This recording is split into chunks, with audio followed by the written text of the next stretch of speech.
ಬೆಂಗಳೂರು ಪದವೀಧರ ಮತಕ್ಷೇತ್ರದ ಚುನಾವಣೆಯ ಕಣ ರಂಗೇರಿದೆ.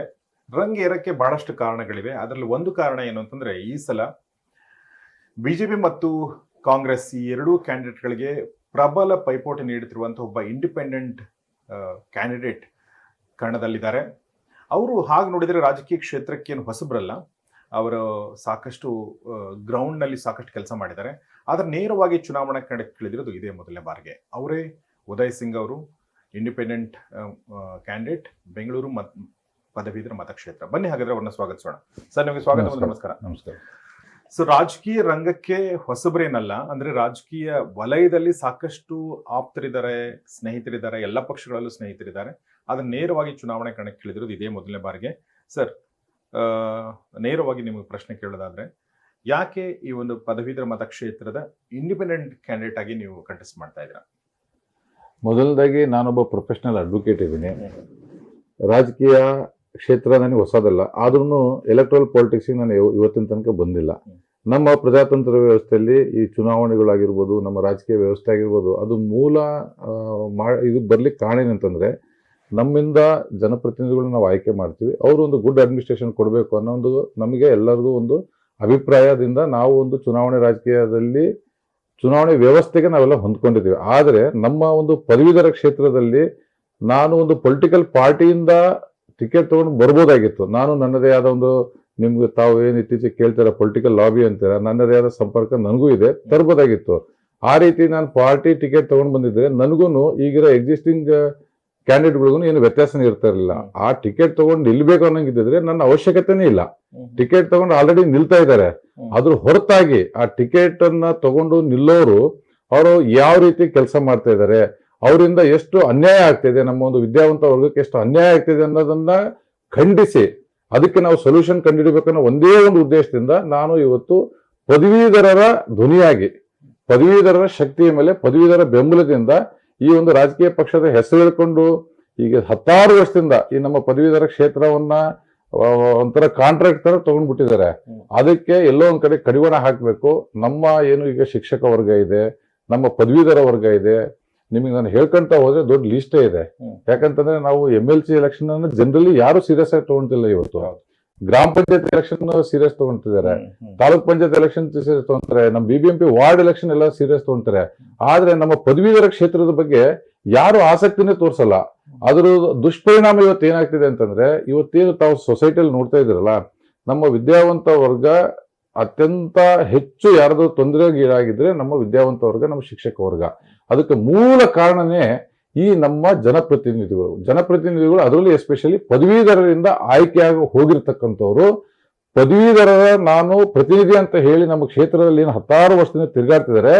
ಇವರ ಒಂದು ನಿಷ್ಕ್ರಿಯತೆನೇ ಇವತ್ತು ನಾನೊಬ್ಬ ಇಂಡಿಪೆಂಡೆಂಟ್ ಕ್ಯಾಂಡಿಡೇಟ್, ಪಕ್ಷೇತರ ಕ್ಯಾಂಡಿಡೇಟ್ ಆಗಿ ನಿಲ್ಲಕ್ಕೆ ಮೂಲ ಕಾರಣ ಆಗಿದೆ ಇವತ್ತು. ಅಂದ್ರೆ ನೀವು ಹೇಳೋ ಪ್ರಕಾರ ಈಗ ನೀವು ಯಾವ್ದೋ ಪಾರ್ಟಿಯಿಂದ ನೀವು ಸೆಲೆಕ್ಟ್ ಆಗಿ ನೀವು ಕಣಕ್ಕಿಳಿದಿದ್ರೆ, ನೀವು ಕೂಡ ಇದಕ್ಕಿಂತ ಮುಂಚೆ ಏನು ಆಯ್ಕೆ ಆಗಿ ಬಂದಿದ್ರೆ ಅದೇ ತರ ಆಗ್ತಿದ್ರಿ ಅಂತ ಹೇಳ್ತಾ ಇದ್ರಿ ನೀವು. ಯಾಕೆ ನೀವು ವೈ ಡು ಥಿಂಕ್ಸ್? ಅಂದ್ರೆ ಈಗ ಏನು ಇಬ್ರು 2 ಸಲ ನಮ್ಮ ದೇವೇಗೌಡರು ಒಂದ್ಸಲ ಗೆದ್ದಿದ್ದಾರೆ. ಅವರು ರಾಮೋಜಿ ಗೌಡ್ರು ಈಗ 2 ಸಲ ಮೂರನೇ ಸಲ ಟ್ರೈ ಮಾಡ್ತಾ ಇದ್ದಾರೆ.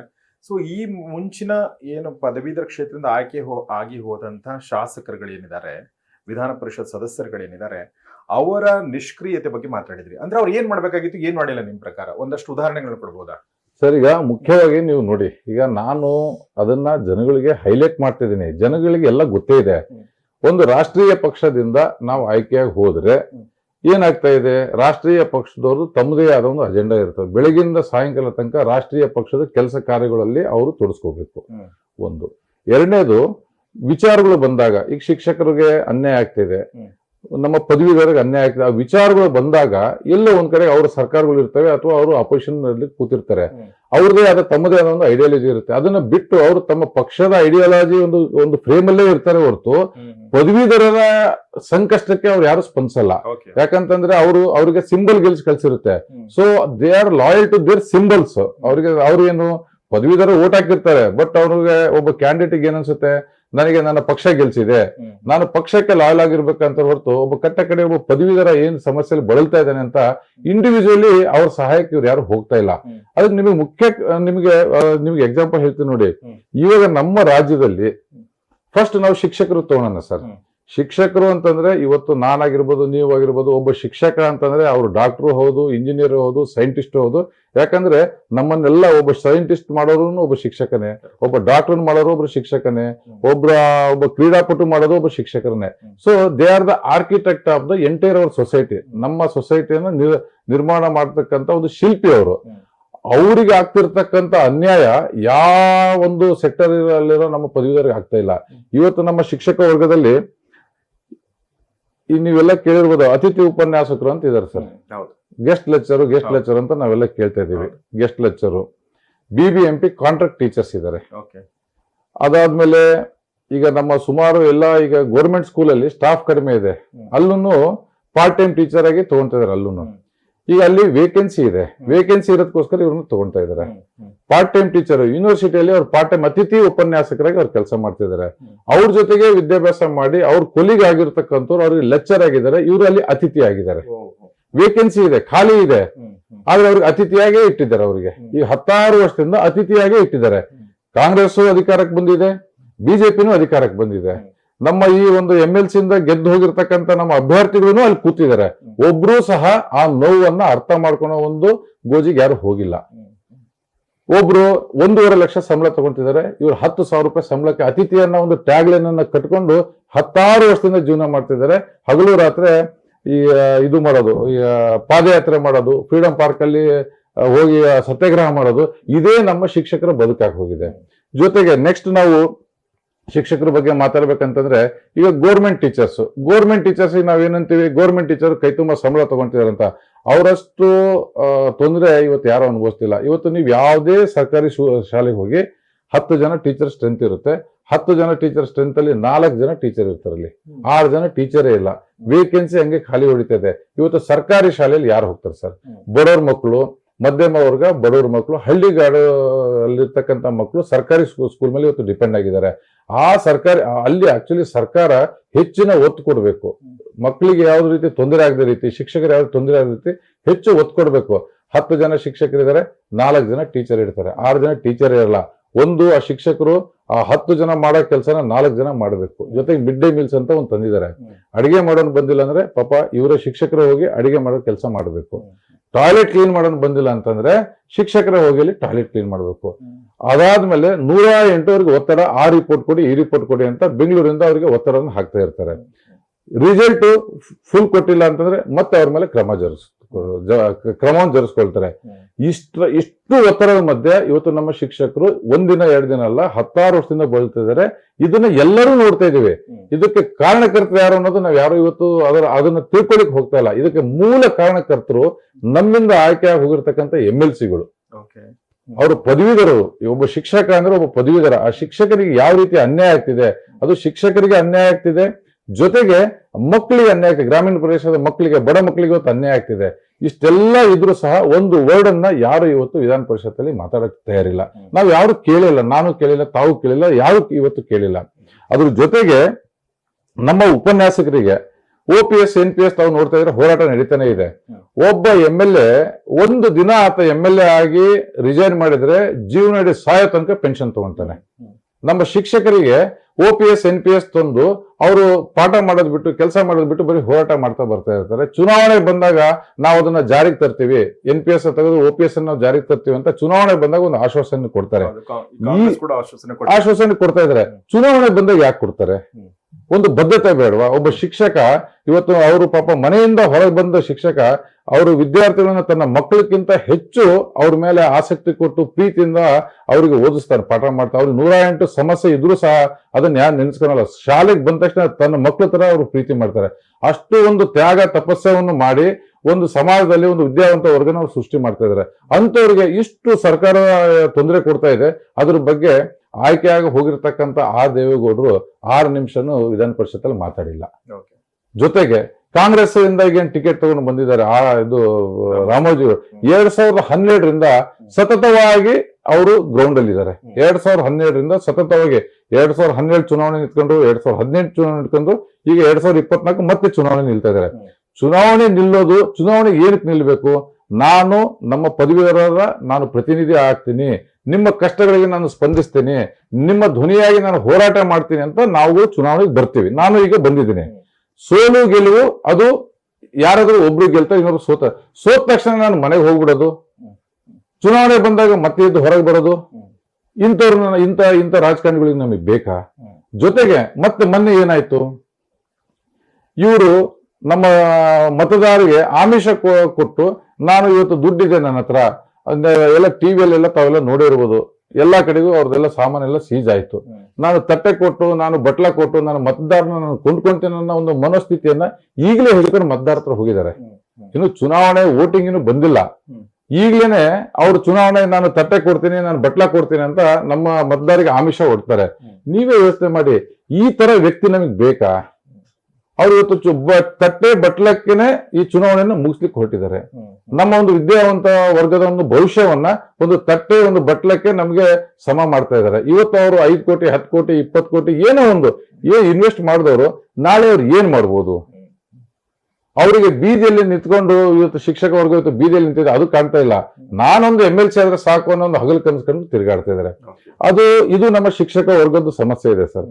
ಜೊತೆಗೆ ನಮ್ಮ ವಿದ್ಯಾವಂತ ವರ್ಗ, ಈಗ ನಾವೆಲ್ಲ ಎಜುಕೇಶನ್ ಮಾಡಿದ್ವಿ, ನಾವೆಲ್ಲ ವಿದ್ಯಾಭ್ಯಾಸ ಮಾಡಿದ್ವಿ. ಅದಕ್ಕೆ ವಿದ್ಯಾಭ್ಯಾಸ ಏನಕ್ಕೆ ಮಾಡ್ತೇವೆ? ನಮ್ಗೊಂದು ಉದ್ಯೋಗ ಬೇಕು, ಒಂದು ಮಿನಿಮಮ್ ಡಿಸೈರ್. ಯಾವುದೇ ಒಬ್ಬ ಬಡ ಕೂಲಿ ಕಾರ್ಮಿಕನು ಒಂದು ಹೊತ್ತು ಊಟ ಮಾಡಿ ಪಾಪ ಅವ್ರ ಮಕ್ಳಿಗೆ ಓದಿಸ್ತಾರೆ. ಅವ್ರಿಗೊಂದು ತುಂಬಾ ದೊಡ್ಡ ಆಸೆ ಯಾರಿಗೂ ಇಲ್ಲ, ನಾನು ಮಂತ್ರಿ ಆಗ್ಬೇಕು, ಮುಖ್ಯಮಂತ್ರಿ ಆಗ್ಬೇಕು, ನಾನು IAS ಆಗ್ಬೇಕಂತ ಆಸೆ ಯಾರು ಇಟ್ಕೊಂಡಿರಲ್ಲ, ಎಲ್ಲರೂ ಇಟ್ಕೊಂಡಿರಲ್ಲ. ಕನ್ಸನ್ನ ಕಾಣ್ತೀವಿ, ಎಲ್ಲರೂ ಕಾಣ್ತೀವಿ. ಆದ್ರೆ ಒಂದು ಮಿನಿಮಮ್ ನಮಗೊಂದು ನೌಕರಿ ಬೇಕು. ಆ ಉದ್ಯೋಗದ ಪರಿಸ್ಥಿತಿ ಏನಾಗಿದೆ ಸರ್ ಇವತ್ತು ನಮ್ಮ ರಾಜ್ಯದಲ್ಲಿ? 2,75,000 ಸರ್ಕಾರಿ ಹುದ್ದೆ ಇವತ್ತು ವಿಧಾನಸಭೆ ಇದು ನಮ್ಮ ಕರ್ನಾಟಕ ಸರ್ಕಾರದಲ್ಲಿ ಖಾಲಿ ಇದೆ. ನಮ್ಗೆ ನೌಕರಿ ಬೇಕು ಅಂತ ನಮ್ಮ ಹುಡುಗರು ಬೀದಿ ಅಲ್ದಾಡ್ತಿದ್ದಾರೆ. ಈಗೇನ್ ಚುನಾವಣೆ ಬಂದು ನಾನು ನಿಮ್ಮ ಪ್ರತಿನಿಧಿ ಆಗಿ ಬರ್ತೀನಿ ಅಂತ ನೀವು ಮತ್ತೆ ಈಗ ಇವರು 2 ಜನ ಇವರೇ ಅವಳಿ ಜವಳಿ 20 ವರ್ಷದಿಂದ ನಮ್ಮ ಕ್ಷೇತ್ರದಲ್ಲಿ ಓಡಾಡ್ತಾ ಇದ್ದಾರೆ. ಒಂದು ದಿನನೂ ಹೋರಾಟ ಮಾಡಿಲ್ಲ. 2,75,000 ಹುದ್ದೆ ಒಂದೇ ದಿನಕ್ಕೇನು ಅದು ಕ್ರಿಯೇಟ್ ಆಗಿಲ್ಲ.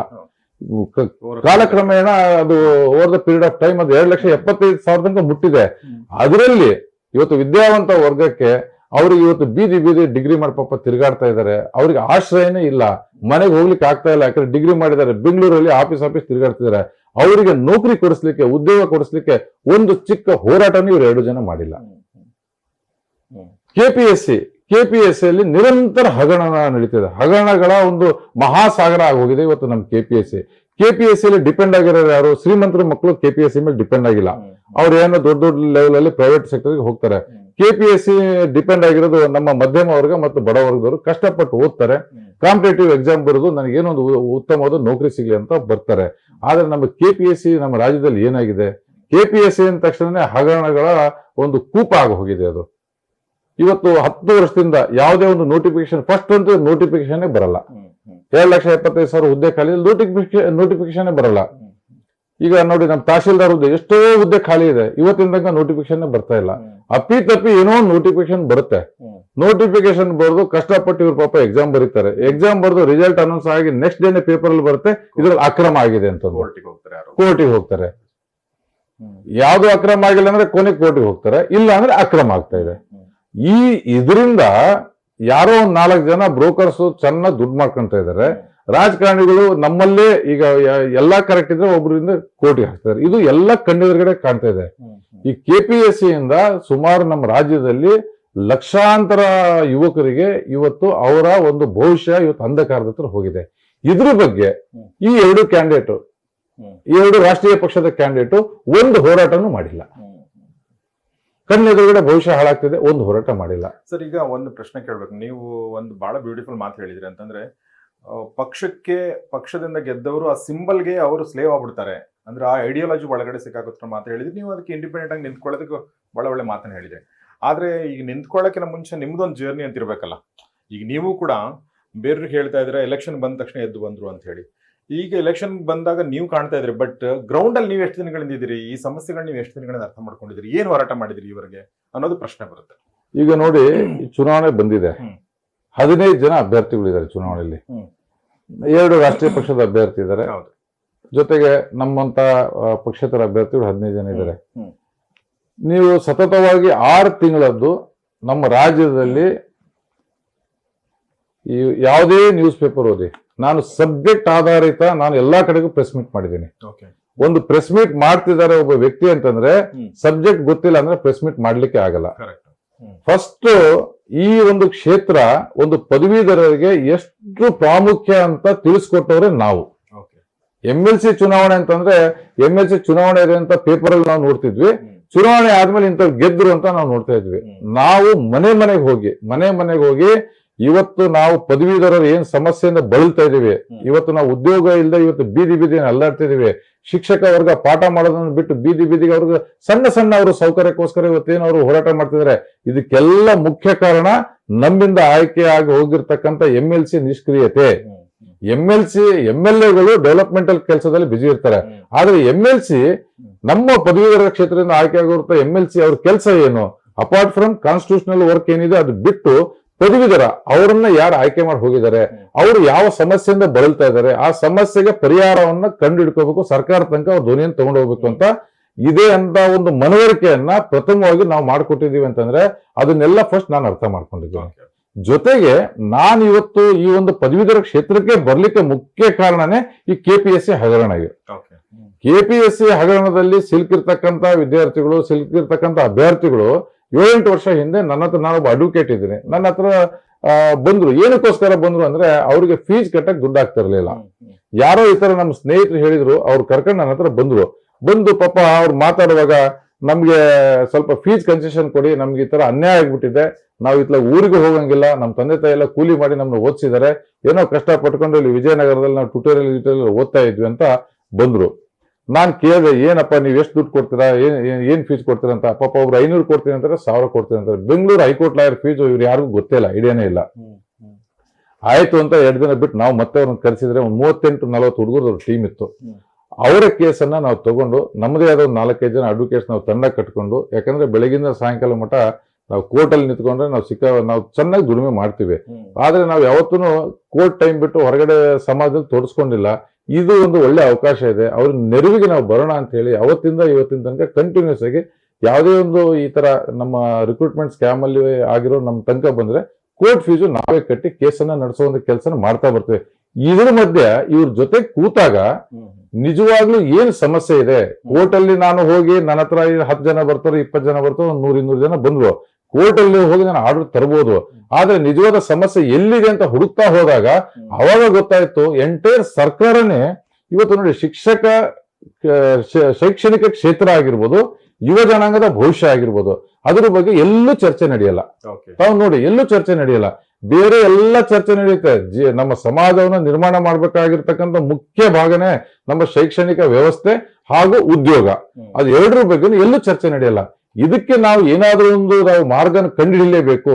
ಬರೀ ಕೋರ್ಟಲ್ಲಿ ಕೇಸ್ ಹಾಕಿ ನಾವು ಕುತ್ಕೊಂಡ್ರಾಗಲ್ಲ ಅಂತ ಹೋದಾಗ ಈ ತರ ನಮ್ಮ MLCಗಳು ಏನ್ ಮಾಡ್ತಾ ಇದ್ದಾರೆ. ನಾನು ಹಿಂದಿನ ಸರಿ ವೋಟ್ ಹಾಕಿದ್ದೆ. ನಾನು ವೋಟ್ ಹಾಕುವಾಗ ನಿಜವಾಗ್ಲೂ ಪ್ರಾಮಾಣಿಕವಾಗಿ ಹೇಳ್ತೇನೆ, ವೋಟ್ ಹಾಕುವಾಗ ನನಗೂ ಗೊತ್ತಿರ್ಲಿಲ್ಲ ನಾನು ಏನಕ್ಕೋಸ್ಕರ ಒಬ್ಬ MLC ಚುನಾವಣೆಯಲ್ಲಿ ಪದವೀಧರ ಕ್ಷೇತ್ರದಲ್ಲಿ ನಾನು ವೋಟ್ ಹಾಕ್ತಾ ಇದ್ದೀನಿ ಅಂತ. ಯಾರೋ ಸ್ನೇಹಿತರು ಹೇಳಿದ್ರು, ಈ ತರ ನಮ್ಮ ವೋಟ್ ಹಾಕಿ ನಮ್ಗೆ ತುಂಬಾ ಬೇಕಾದವರು ಅಂದ್ರು. ನಾನು ಸುಮ್ಮನೆ ಕಣ್ಣು ಮುಚ್ಕೊಂಡು ವೋಟ್ ಹಾಕಿ ಬಂದಿದ್ದೆ. ಅದಾದ ಮೇಲೆ ಈ 6 ವರ್ಷದಲ್ಲಿ ನಾವು ಸಹ ನಮ್ಮ ಪ್ರತಿನಿಧಿಗಳನ್ನ ಹುಡುಕ್ಲಿಕ್ಕೆ ನಾವು ಪ್ರಯತ್ನ ಪಟ್ವಿ.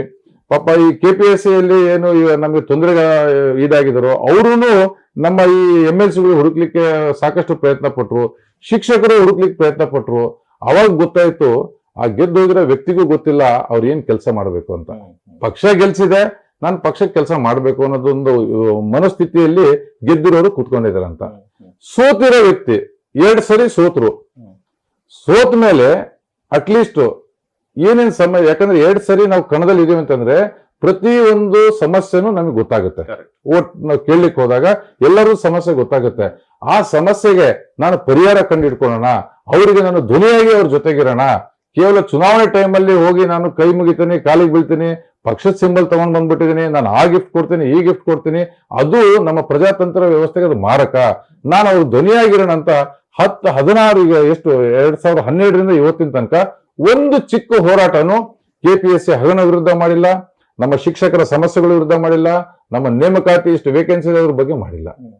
ಇವ್ರು ಎರಡೂ ಜನದ ನಿಷ್ಕ್ರಿಯತೆಯಿಂದನೇ ನನ್ನಂತ ಒಬ್ಬ ವಕೀಲನಾಗಿರ್ತಕ್ಕಂಥವನು, ನಾನು ವಕೀಲನಾಗಿ KPSC ಹಗರಣಗಳ ಹುಡುಗರಿಗೆ ನಾನು ಕಾನೂನಾತ್ಮಕವಾಗಿ ಅವ್ರಿಗೆ ಸಹಾಯ ಮಾಡ್ತಾ ಬರ್ತಾ ಇದ್ದು, ಇವರ ನಿಷ್ಕ್ರಿಯತೆಯನ್ನು ನೋಡೇ ನಾನೊಬ್ಬ ವಕೀಲನಾಗಿ ಇವತ್ತು ನಾನು ಚುನಾವಣೆಗೆ ಇಳಿಬೇಕಾಯ್ತು.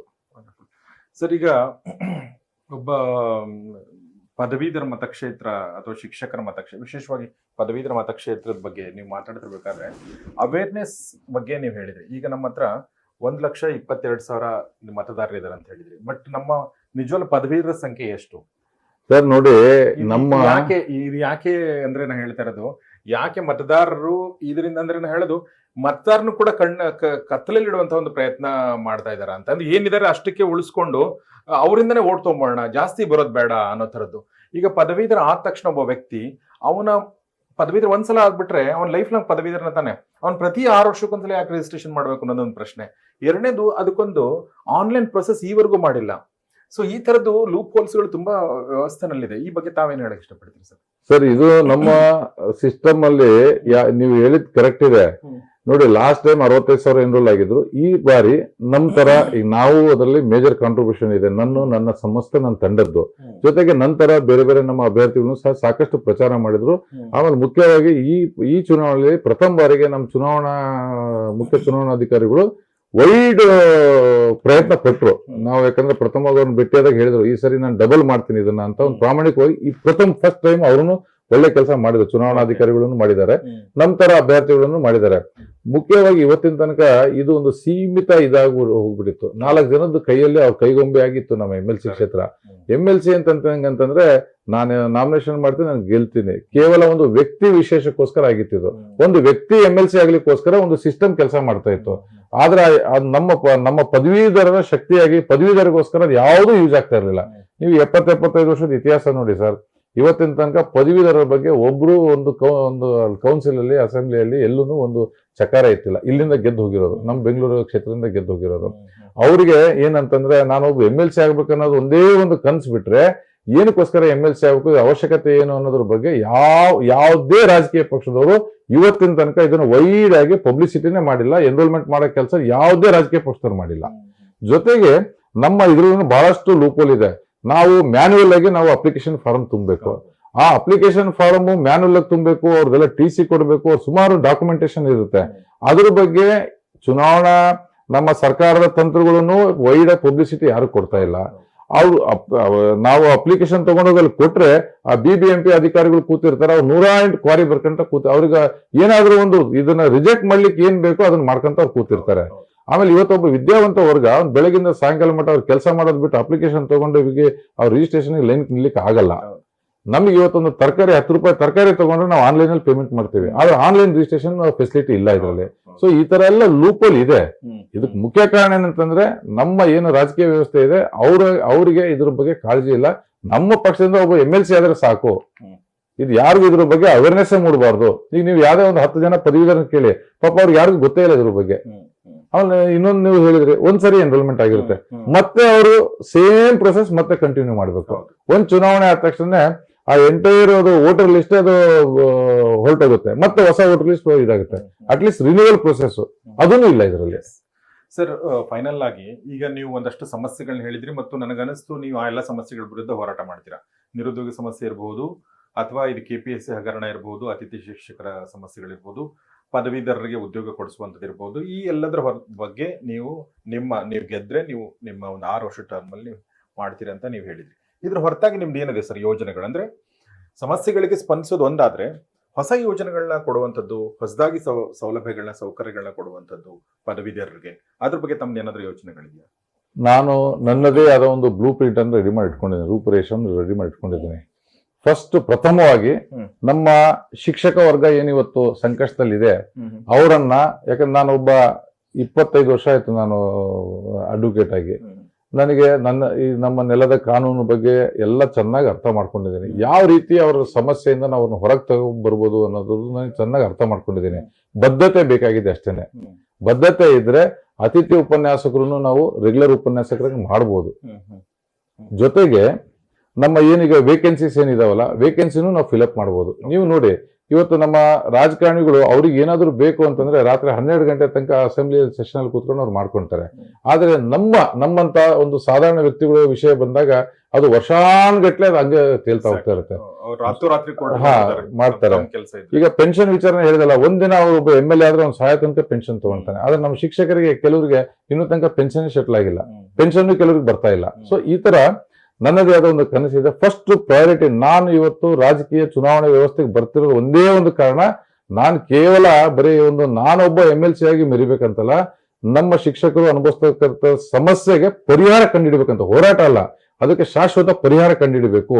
ವಿಧಾನ ಪರಿಷತ್ತಲ್ಲಿ ಕುತ್ಕೊಂಡು ಕಾನೂನಾತ್ಮಕ ಹೋರಾಟ ಮಾಡಿ ಯಾವ ರೀತಿ ಅದನ್ನ, ಯಾಕಂದ್ರೆ ನಮಗೆ ಒಬ್ಬ ವಿಧಾನ ಪರಿಷತ್ ಸದಸ್ಯರಿಗೆ ಒಂದು ಪ್ರೈವೇಟ್ ಬಿಲ್ ಇಂಟ್ರೊಡ್ಯೂಸ್ ಮಾಡೋದು ಇರುತ್ತೆ, ಸಾಕಷ್ಟು ಅಧಿಕಾರ ಇರುತ್ತೆ. ಅದು ಯಾರಿಗೂ ಗೊತ್ತಾಗ್ತಾ ಇಲ್ಲ ಹೊರಗಡೆ. MLC ಅಂದ್ರೆ ಒಂದು ಗ್ರಾಮ ಪಂಚಾಯತಿ ಮೆಂಬರ್ಗಿಂತ ಕಡೆಯಾಗಿ ನೋಡ್ತಾ ಇದ್ದಾರೆ. ಆದ್ರೆ ಬಹಳ ಪವರ್ಫುಲ್ ಪೋಸ್ಟ್ ಇದು, ನಾವು ಅದನ್ನು ಮಾಡ್ಬೇಕು. ಜೊತೆಗೆ ಇನ್ನೊಂದು ನಿಮಗೆ ಹೇಳಲಿಕ್ಕೆ ಇಷ್ಟಪಡ್ತೀನಿ, ನಮ್ಮ ಬೆಂಗಳೂರು ಕಾಸ್ಮೋಪಾಲಿಟನ್ ಸಿಟಿ ಇದು.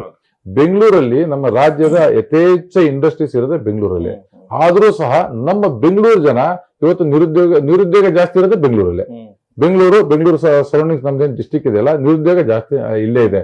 ನಾನು ನನ್ನದೇ ಆದ ಒಂದು ಯೋಜನೆ ಹಾಕೊಂಡಿದ್ದೀನಿ. ಎಷ್ಟು ಪ್ರೈವೇಟ್ ಸೆಕ್ಟರ್ ಇದ್ದಾರೆ, ಪ್ರೈವೇಟ್ ಸೆಕ್ಟರ್ ಅಲ್ಲಿ ಲೋಕಲ್ ನಮ್ಮ ಒಂದು ಅಭ್ಯರ್ಥಿಗಳಿಗೆ ಅಲ್ಲಿ ಪ್ರಯಾರಿಟಿನ ಕೊಡಬೇಕು, ಅವರ ಯೋಗ್ಯತೆಗೆ ಅನುಸಾರವಾಗಿ. ಈಗ ನಾವೇನೀಗ ಒಂದು BE ಮಾಡ್ಕೊಂಡು ನೀವು ಡೈರೆಕ್ಟ್ ಮಾಡಿ ಅಂತ ಹೇಳಲ್ಲ, ಅವರ ಯೋಗ್ಯತೆ ಅನುಸಾರವಾಗಿ ಅವರಿಗೆ ಅಲ್ಲಿ ಒಂದು ಉದ್ಯೋಗ ಅವಕಾಶವನ್ನು ಕೊಡಬೇಕು.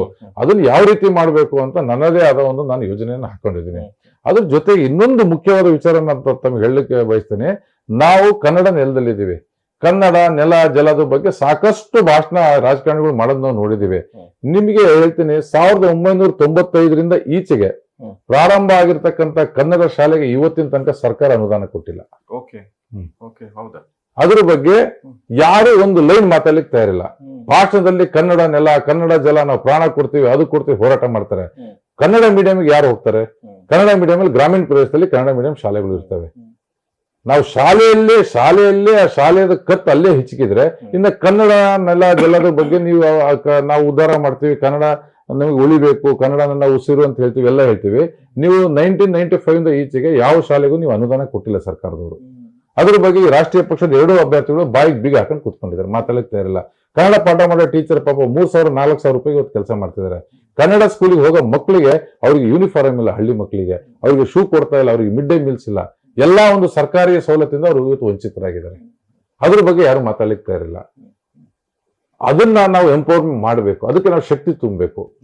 ಅದಕ್ಕೆ ನನ್ನದೇ ಆದ ಒಂದು ನಾನು ರೂಪರೇಷನ್ ಹಾಕೊಂಡಿದ್ದೀನಿ. ಜೊತೆಗೆ ಒಬ್ಬ ಲಾಯರ್ ಆಗಿ ಈ ಎಲ್ಲಾ ಸಮಸ್ಯೆಗಳಿಗೆ 36 ನಮಗೆ ಅಸೆಂಬ್ಲಿ ಕಾನ್ಸ್ಟಿಟ್ಯೂನ್ಸಿ ಬರ್ತವೆ. 36 ಅಸೆಂಬ್ಲಿ ಕಾನ್ಸ್ಟಿಟ್ಯೂನ್ಸಿಯಲ್ಲೂ ನನ್ನದೇ ಆದ ಒಂದು ಆಫೀಸ್ ಅನ್ನ ಮಾಡೋದ್ರ ಮುಖಾಂತರ ಅಲ್ಲಿ ಕಾನೂನು ಫ್ರೀ ಲೀಗಲ್ ಏಡ್ ಸರ್ವಿಸ್ ಅನ್ನ ನಾನು ಈಗಾಗಲೇ ಕೊಡ್ತಾ ಬರ್ತಾ ಇದ್ದೀನಿ. ಈಗ ಆಲ್ರೆಡಿ ನಮ್ಮ ಆಫೀಸಲ್ಲಿ ನಾವು ಯಾವುದೇ ಒಬ್ಬ ಬಡ ಕುಟುಂಬದಿಂದ ಬಂದ್ರೆ ಅವರಿಗೆ ಫ್ರೀ ಲೀಗಲ್ ಸರ್ವಿಸ್ ನಾವು 7-8 ವರ್ಷದಿಂದ ಕೊಡ್ತಾ ಇದೀವಿ. ಇದರ ವ್ಯಾಪ್ತಿಯನ್ನ ನಾನು ನಮ್ಮ ಕ್ಷೇತ್ರಾದ್ಯಂತ ನಾನು ಮಾಡಬೇಕು ಅನ್ನೋ ಒಂದು ಯೋಜನೆಯನ್ನ ನಾನು ಹಾಕೊಂಡಿದ್ದೀನಿ. ಸರ್, ಲಾಸ್ಟ್ ಪ್ರಶ್ನೆ ನಿಮ್ಗೆ. ಆಲ್ಮೋಸ್ಟ್ ಈಗ ನಮ್ಮ ಕನ್ನಡ ಜನತೆ, ನೀವು ಕನ್ನಡ ಭಾಷೆ ಬಗ್ಗೆ ಹೇಳಿದ್ರಿ. ಕನ್ನಡ ಜನತೆ ನನ್ನ ಪ್ರಕಾರ ತುಂಬಾ ಜಾತ್ಯತೀತರು. ಜಾತಿ ಕೋಮು ಅದನ್ನೆಲ್ಲ ನೋಡಲ್ಲ, ಆದ್ರೆ ರಾಜಕಾರಣಿಗಳು ಮಾತ್ರ ನೋಡ್ತಾರೆ. ಎಲೆಕ್ಷನ್ ಬಂದಾಗ ಒಂದು ಟಿಕೆಟ್ ಕೊಡ್ಬೇಕಾದ್ರೆ ಫಸ್ಟ್ ನೋಡೋದೇ ಜಾತಿ. ಈಗ ನೀವು ಒಬ್ಬ ಸಿಂಗ್ ಕಮ್ಯುನಿಟಿಯಿಂದ ಅಂತಂದ್ರೆ ರಜಪೂತ್ ಕಮ್ಯುನಿಟಿ ಬಂದವರು ನಮ್ಮ ರಾಜ್ಯವನ್ನ ಆಳಿದವರಲ್ಲಿ ರಜಪೂತ್ರು ಕೂಡ, ಅಂದ್ರೆ ಧರ್ಮ್ ಸಿಂಗ್ ಕೂಡ ಆಳಿದ್ದಾರೆ. ಮತ್ತು ಅವ್ರು ಸತತವಾಗಿ 8 ಬಾರಿ ಅವರು ಗೆದ್ದಿದ್ದಾರೆ ಕೂಡ. ಅಂದ್ರೆ ನಮ್ ಜನ ಅದು ನೋಡಲ್ಲ ಅಂತ ಅರ್ಥ. ಆದ್ರೂ ಕೂಡ ಈ ಒಂದು ನಿಮಗೆ ಇಲ್ಲಿ ಏನು ಗ್ರೌಂಡ್ ರಿಯಾಲಿಟಿ ಇರುತ್ತೆ, ಅಲ್ಲಿ ಬಹುಶಃ ನಿಮ್ಮ ಅಪೋನೆಂಟ್ಸ್ ಇದ್ರ ಬಗ್ಗೆ ಪ್ರಚಾರ ಮಾಡ್ತಾ ಇರಬಹುದು. ನಮ್ಮ ಕಮ್ಯುನಿಟಿ, ಇವ್ರು ಬೇರೆ ಕಮ್ಯುನಿಟಿಯವರು, ಈ ತರ ಇದನ್ನೇ ನೀವು ಹೆಂಗೆ ಇದನ್ನ how you are tackling this? ನೋಡಿ, ಏನಾಗಿದೆ, ರಾಜಕೀಯ ವ್ಯವಸ್ಥೆಯಲ್ಲಿ ಜಾತಿ ವಿಷ ಬೀಜ ಬಿತ್ತೋದು ಸರ್ವೇ ಸಾಮಾನ್ಯ. ಅದು ಸ್ಟಾರ್ಟಿಂಗ್ ಅಲ್ಲಿ ಅವ್ರು ಅದನ್ನೇ ಒಂದು ಟ್ರಂಪ್ ಕಾರ್ಡ್ ಆಗಿ ತಗೊಂಡ್ರು. ಆದ್ರೆ ಇವತ್ತು ನೀವು ನಮ್ಮ ವಿಧಾನ ಪರಿಷತ್ತು ಏನೀಗ ಚುನಾವಣೆ ಬರ್ತಾ ಇದೆ, ನೀವು ನೋಡಿ, ನಾನು ಒಂದು ಜಾತಿ, ಒಂದು ಮತ, ಒಂದು ಭೇದ, ಒಂದು ವರ್ಗಕ್ಕೆ ನಾನು ಸೀಮಿತ ಆಗಿರೋ ಮನುಷ್ಯ ಅಲ್ಲ. ಇವತ್ತು ನಾವೇನು ಸಮಸ್ಯೆನ ಅನುಭವಿಸ್ತಾ ಇದೀವಿ. ಆ ಸಮಸ್ಯೆನ ಮುಂದಿಟ್ಕೊಂಡು ಇವತ್ತೆಲ್ಲ ನಮ್ಮ ಮತದಾರ ಹತ್ರ ಹೋದೆ. ಅವ್ರಿಗೆಲ್ಲ ನಾನು ಕನ್ವಿನ್ಸ್ ಮಾಡಿದೆ, ಅವ್ರಿಗೆಲ್ಲ ತಿಳಿಸ್ದೆ. ಇವತ್ತು ನಿರುದ್ಯೋಗ ಸಮಸ್ಯೆ ಒಂದು ಜಾತಿ ಸೀಮಿತ ಆಗಿಲ್ಲ, ಎಲ್ಲಾ ಜಾತಿಯ ಮಕ್ಕಳಿಗೂ ಇವತ್ತು ನಿರುದ್ಯೋಗ ಸಮಸ್ಯೆಯಲ್ಲಿ ಬಳಲ್ತಾ ಇದಾರೆ. KPSC ಹಗರಣಗಳು ಜಾತಿ ಕೇಳಿ ಬರಲ್ಲ. ಹಗರಣ ಆದಾಗ ಎಲ್ಲಾ ಜಾತಿಯ ಮಕ್ಕಳು ಅದಕ್ಕೆ ಬಲಿಪಶು ಆಗ್ತಾರೆ. ಇವತ್ತು ಶಿಕ್ಷಕ ವರ್ಗದಲ್ಲಿ ಸಮಸ್ಯೆ ಇವರು ಅನುಭವಿಸ್ತಾ ಇದ್ದಾರೆ, ಜಾತಿ ಕೇಳ ಸಮಸ್ಯೆಗಳು ಬರಲ್ಲ. ಎಲ್ಲಾ ಜಾತಿಯವರು ಆ ಸಮಸ್ಯೆಯ ಒಂದು ಕೂಪದಲ್ಲಿ ಇವತ್ತು ಅವರು ನರಳ್ತಾ ಇದ್ದಾರೆ. ಇದು ನಮ್ಮ ವಿದ್ಯಾವಂತ ವರ್ಗಕ್ಕೆ ಮನವರಿಕೆ ಆಗಿದೆ. ಇವ್ರೇನು ಜಾತಿ ಹೆಸರು ಹೇಳಿ ನಾನು MLC ಆಗ್ಬಿಡ್ತೀನಿ ಅಂತ ಏನು ಹಗಲ್ ಕನಸು ಕಾಣ್ತಾ ಜನಕ್ಕೆ ಒಂದು ಮೋಸ ಮಾಡೋದ್ರ ಮುಖಾಂತರ ನಾನು ಗೆದ್ದು ಹೋಗ್ತೀನಿ ಅಂತ ಏನು ಅದು ಪ್ಲಾನ್ ಇತ್ತು ಇವ್ರದೆಲ್ಲ. ಆದ್ರೆ ಅದಕ್ಕೆ ಇವತ್ತು ಜನ ಮನ್ನಣೆ ಕೊಡ್ತಾ ಇಲ್ಲ. ನೀವು ಎಲ್ಲೇ ಕ್ಷೇತ್ರದಲ್ಲಿ ಹೋಗಿ ಎಲ್ಲಿ ಹೋದ್ರೂ ಜನಕ್ಕೆ ಇವತ್ತು ಅವ್ರ ಸಮಸ್ಯೆ ದೊಡ್ಡದಾಗಿದೆ ಹೊರತು ಜಾತಿ ದೊಡ್ಡದಾಗಿಲ್ಲ. ನಮಗೆ ಸಮಸ್ಯೆ ಇಷ್ಟೆಲ್ಲ ಇದೆ, ನಮ್ಮ ಸಮಸ್ಯೆಯನ್ನ ಸ್ಪಂದಿಸುವಂತವ್ರು ಅಂತ ಪ್ರತಿನಿಧಿ ನಮಗೆ ಬೇಕು. ಜಾತಿ ಪ್ರತಿನಿಧಿ ನಮಗೆ ಇಂಪಾರ್ಟೆಂಟ್ ಅಲ್ಲ. ಇದು ಪೋಸ್ಟ್ ಇರೋದು ಕೆಲಸ ಮಾಡ್ಲಿಕ್ಕೋಸ್ಕರ. ಈ ಒಂದು ಮನವರಿಕೆ ನಮ್ಮ ಪದವೀಧರರಿಗೆ ಬಂದಿದೆ. ಅದೇ ಕಾರಣಕ್ಕೋಸ್ಕರ ಇವತ್ತೊಬ್ಬ ಪಕ್ಷೇತರ ಅಭ್ಯರ್ಥಿಯಾಗಿ ನಾನು ಇವತ್ತು ಕ್ಷೇತ್ರದಲ್ಲಿ ತಿರುಗಾಡ್ತಾ ಇದ್ದೀನಿ. ಪ್ರಥಮ ಬಾರಿಗೆ ಹಿಸ್ಟ್ರಿಯಲ್ಲಿ first time in the history ನನಗೆ ಇಷ್ಟು ಬೆಂಬಲವಾಗಿ ನಿಂತ್ಕೊಂಡಿದ್ದಾರೆ ಇವತ್ತು ಜನ. ಜೊತೆಗೆ ಜಾತಿ, ಆಮೇಲೆ ಸಿಂಪತಿ ಫ್ಯಾಕ್ಟ್ರು. ಯಾಕಂದ್ರೆ 2 ಸಲ ಕಾಂಗ್ರೆಸ್ನವ್ರು ಸೋತಿದ್ದಾರೆ. ಸಿಂಪತಿ ಫ್ಯಾಕ್ಟ್ರು, ಆ ಸಿಂಪತಿ ಫ್ಯಾಕ್ಟ್ರ್ ಬಗ್ಗೆನೂ ಜನ ಸೂಕ್ಷ್ಮವಾಗಿ ಇವಾಗ ಅದಕ್ಕೆ ಪ್ರತಿರೋಧ ಮಾಡ್ತಾ ಇದ್ದಾರೆ. ನೋಡಿ, ಈಗ ನಮ್ ಕಣ್ಮುಂದೆ ಇದೆ, ಆದೇಗೌಡರು 2 ಸರಿ ಸೋತರು ಅಂತ ಆ ಸಿಂಪತಿಗೆ 3ನೇ ಸರಿ MLC ಮಾಡಿದ್ರು. ಸಿಂಪತಿ, ಓನ್ಲಿ ಸಿಂಪತಿ ಅಷ್ಟೇನೆ. ಆ ಸಿಂಪತಿ ಪಡ್ಕೊಂಡು ಹೋಗಿ ಅವ್ರನ್ನ ಗೆಲ್ಸಿದ್ರು. 6 ವರ್ಷಕ್ಕೆ ಅದ್ಭುತವಾದ ಒಂದು ಅಧಿಕಾರನ ಅವ್ರು ಕೊಟ್ರು. ಸಿಂಪತಿಯಿಂದ ಅಧಿಕಾರ ತಗೊಂಡ್ರು, 6 ವರ್ಷ ಹೋಗಿ ಮಲಗಿದ್ರು. ಅದು ಎಕ್ಸಾಂಪಲ್ ಆಗಿ ಕಣ್ಮುಂದೆ ಈಗ ನಮಗಿದೆ. ಅದಕ್ಕೋಸ್ಕರನೇ ಈ ಕಾಂಗ್ರೆಸ್ ಕ್ಯಾಂಡಿಡೇಟ್ ನಾನು 2 ಸರಿ ಸೋತಿದ್ದೀನಿ ಅಂತ ಮತ್ತೆ ಸಿಂಪತಿ ಫ್ಯಾಕ್ಟ್ರಿ ಬರ್ತಾ ಇದೆ. ಹಿಂಗೇ ಸಿಂಪತಿಗೋಸ್ಕರ ನಾವು ಆದೇವಗೌಡರು ಕೊಟ್ಟು ಮೋಸ ಹೋದ್ವಿ. ಆ ಸಿಂಪತಿ ಫ್ಯಾಕ್ಟ್ರಿಗೆ ಮತ್ತೆ ನಾವು ಜಾಲಕ್ಕೆ ಬೀಳೋದು ಬೇಡ. ಯಾರು ಕೆಲಸ ಮಾಡ್ತಾರೆ ಅವ್ರಿಗೆ ನಾವು ಓಟ್ ಹಾಕ್ಬೇಕು. ಇದೇ 2 ಅಭ್ಯರ್ಥಿಗಳು, ಒಂದ್ಸರಿ ಸಿಂಪತಿ, ಒಂದ್ಸರಿ ಜಾತಿ, ಒಂದ್ಸರಿ ಒಂದು ಪಕ್ಷ ಸಿಂಬಲ್ ಅಂತ ಇದೇ 2 ಜನ 18 ವರ್ಷದಿಂದ ಬರ್ತಾ ಇದ್ದಾರೆ. ಇನ್ನೊಂದು ವಿಚಾರ ನೀವು ನೋಡಿ ಸರ್, ಕೊರೋನಾ ಟೈಮಲ್ಲಿ ಈ ನಮ್ಮ ಕಾಲಖಂಡದಲ್ಲಿ ಕೊರೋನಾ ನಾವು ತುಂಬಾ ಹೆದರಿಸಿದ್ವಿ ನಾವು. 12,000 ಶಿಕ್ಷಕರು ಸತ್ತೋದ್ರು. 12,000 ಶಿಕ್ಷಕರು ಏನಕ್ಕೆ ಸತ್ತೋದ್ರು? ಅವ್ರಿಗೆ ಔಷಧಿ ಇಲ್ಲ, ರೆಮಿಡಿಸಿವಿರ್ ಇಂಜೆಕ್ಷನ್ ಸಿಕ್ಕಿಲ್ಲ, ಊಟ ಸಿಕ್ಕಿಲ್ಲ. ಎಷ್ಟು ಶಿಕ್ಷಕರಿಗೆ ಊಟ ಸಿಕ್ಕಿಲ್ಲ. 12,000 ಜನ, 12,000 ಪ್ಲಸ್ ಇದೆ ಅಷ್ಟು ಶಿಕ್ಷಕರು ಅವರಿಗೆ ಮೂಲಭೂತ ಸೌಕರ್ಯಗಳು ಸಿಕ್ಕಿಲ್ಲ ಅಂತ ಅವರು ಮೃತಪಟ್ಟರು. ಆ ಟೈಮಲ್ಲಿ ಇದು 2 ಅಭ್ಯರ್ಥಿಗಳು, ನಾನು ಜಾತಿ, ನಾನು ಪಕ್ಷ, ನಾನು ಅದು ಎಂದು ಹೇಳ್ಕೊಂತ ಬರ್ತಾ 2 ಅಭ್ಯರ್ಥಿಗಳು ಒಬ್ರಿಗೆ ಸ್ಪಂದಿಸಿಲ್ಲ. ಆ ಟೈಮಲ್ಲಿ ಈಗೇನ್ ಗಿಫ್ಟ್ ಹಂಚ್ತೀನಿ, ಪಾರ್ಟಿ ಕೊಡ್ತೀನಿ ಅಂತ ಏನಿಗೆ ಹೊರಟಿದಾರಲ್ಲ, ಆ ಟೈಮಲ್ಲಿ 4 ಜನಕ್ಕೆ ಔಷಧಿ ಕೊಡ್ಸಿದ್ರೆ, 4 ಜನಕ್ಕೆ ಸಹಾಯ ಮಾಡಿದ್ರೆ ಇವತ್ತು 16 ಜೀವ ನಮ್ಮ ಎದುರುಗಡೆ ಇವತ್ತು ಬದುಕಿರ್ತಾ ಇದ್ವು. ಆ ಕೆಲಸ ನೀವು 2 ಅಭ್ಯರ್ಥಿಗಳು ಮಾಡ್ಲಿಲ್ಲ. ಜೊತೆಗೆ ನೀವು ಟಿವಿದಲ್ಲೆಲ್ಲ ನೋಡಿರ್ಬೋದು, ಮೇಸ್ಟ್ರುಗಳು, ಪಾಠ ಮಾಡೋ ಮೇಸ್ಟ್ರುಗಳು, ಡಿಗ್ರಿ ತಗೊಂಡಿರ್ತ ಇಂಜಿನಿಯರ್ಸ್ಗಳು ರೋಡ್ ಮೇಲೆ ನಿಂತ್ಕೊಂಡು ಕೊರೋನಾ ಟೈಮಲ್ಲಿ ತರಕಾರಿ ಮಾರ್ತಾ ಇದ್ರು. ಅಂತ ಒಂದು ಸಂಕಷ್ಟವನ್ನ ನಮ್ಮ ಎಜುಕೇಟೆಡ್ ಕ್ಲಾಸ್ ಎದುರಿಸ್ತು. ಆ ಟೈಮಲ್ಲೂ ಸಹ ಇವ್ರು 2 ಜನ ಎಲ್ಲೂ ಅವರ ಒಂದು ನೆರವಿಗೆ ಬರಲಿಲ್ಲ. ಚುನಾವಣೆ ಬಂದಿದೆ, ನಮಗೆ MLC ಮಾಡಿ.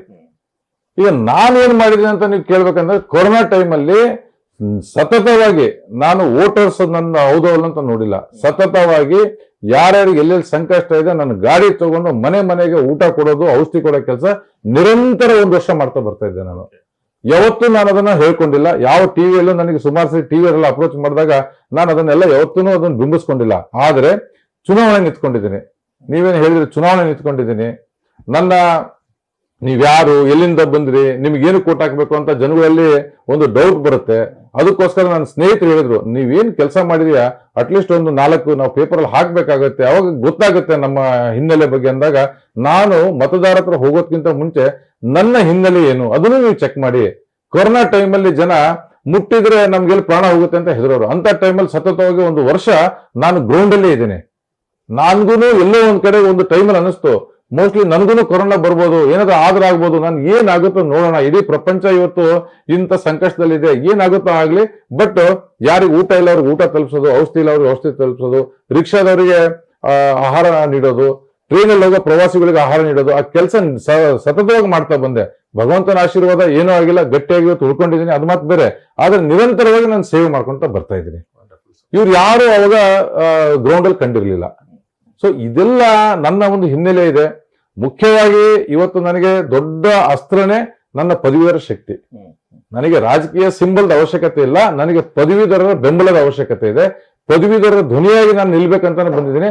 ಅವರನ್ನ ನಂಬಿ ನಾನು ಎಲೆಕ್ಷನ್ ನಿಂತ್ಕೊಂಡಿದ್ದೀನಿ, ಯಾವ್ದು ರಾಜಕಾರಣಿಗಳು ನಂಬಿ ನಿಂತಿಲ್ಲ. ಅದಕ್ಕೆ ಪೂರಕವಾಗಿ ಎಲ್ಲಾ ಪದವೀಧರರು ಇವತ್ತು ನನ್ನ ಬೆನ್ನೆಲುಬಿಗೆ ನಿಂತಿರೋದು ನೋಡಿ ಇವತ್ತು ರಾಜಕೀಯ ಪಕ್ಷಗಳಿಗೆ ಕಂಗಾಲಾಗಿ ಹೋಗಿದ್ದಾವೆ. ಯಾರು ಇಷ್ಟು ಊಹಿಸಿರ್ಲಿಲ್ಲ, ಅಷ್ಟು ಇವತ್ತು ಜನ ರೊಚ್ಚಿಗೆದ್ದು ನನ್ನ ಬೆಂಬಲಕ್ಕೆ ನಿಂತ್ಕೊಂಡಿದ್ದಾರೆ. ಈ ಸರಿ ನಾವು ರಾಷ್ಟ್ರೀಯ ಪಕ್ಷಕ್ಕೆ ಬುದ್ಧಿ ಕಲಿಸಲೇಬೇಕು, ನಮ್ಮ ಬಾಳನ್ ಜೊತೆಗೆ ಆಟ ಆಡೋರಿಗೆ ನಾವು ಬುದ್ಧಿ ಕಲಿಸ್ಬೇಕು.